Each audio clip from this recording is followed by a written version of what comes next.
কিছুই পরিবর্তন হয় না, বরং আমি বলবো যে মানে অবস্থা অত্যন্ত খারাপ হয়েছে, যেটা খুবই মানে উদ্বেগজনক।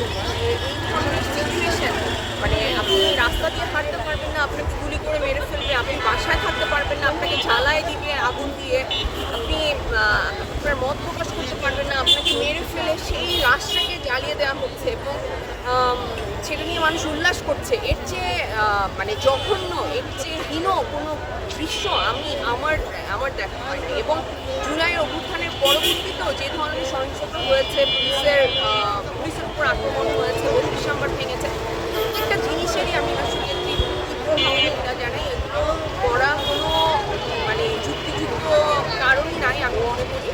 এবং আমরা জাতিগতভাবে আসলে আমাদের একটা ভীষণ পরিবর্তন দরকার।